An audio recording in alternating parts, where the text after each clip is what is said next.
Hebrews chapter 12.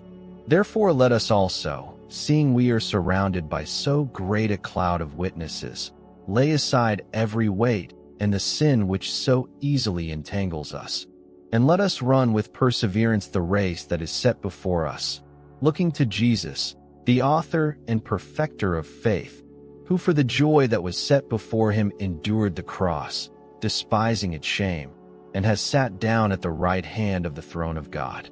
For consider him who has endured such contradiction of sinners against himself, that you don't grow weary, fainting in your souls. You have not yet resisted to blood, striving against sin, and you have forgotten the exhortation which reasons with you as with children. My son, don't take lightly the chastening of the Lord, nor faint when you are reproved by him. For whom the Lord loves, he chastens, and scourges every son whom he receives. It is for discipline that you endure.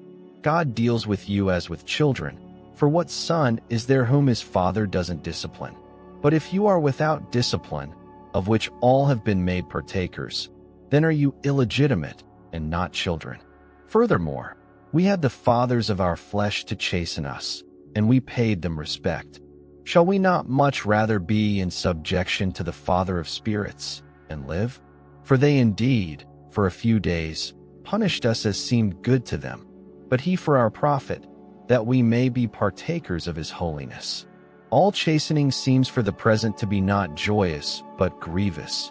Yet afterward it yields the peaceful fruit of righteousness to those who have been exercised thereby. Therefore lift up the hands that hang down and the feeble knees, and make straight paths for your feet, so what is lame may not be dislocated, but rather be healed. Follow after peace with all men, and the sanctification without which no man will see the Lord, looking carefully lest there be any man who falls short of the grace of God, lest any root of bitterness springing up trouble you, and many be defiled by it, lest there be any sexually immoral person or profane person like Esau, who sold his birthright for one meal. For you know that even when he afterward desired to inherit the blessing, he was rejected, for he found no place for a change of mind, though he sought it diligently with tears. For you have not come to a mountain that might be touched, and that burned with fire, and to blackness, darkness, storm, the sound of a trumpet, and the voice of words, which those who heard it begged that not one more word should be spoken to them, for they could not stand that which was commanded. If even an animal touches the mountain, it shall be stoned. And so fearful was the appearance that Moses said, I am terrified and trembling. But you have come to Mount Zion, and to the city of the living God, the heavenly Jerusalem, and to innumerable multitudes of angels, to the festal gathering and assembly of the firstborn who are enrolled in heaven, to God the judge of all, to the spirits of just men made perfect, to Jesus, the mediator of a new covenant, and to the blood of sprinkling that speaks better than that of Abel. See that you don't refuse him who speaks.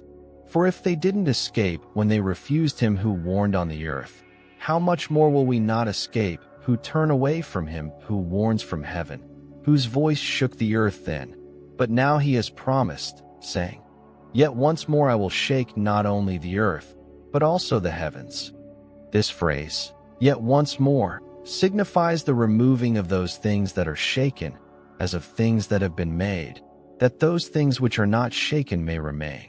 Therefore, receiving a kingdom that can't be shaken, let us have grace, through which we serve God acceptably, with reverence and awe, for our God is a consuming fire.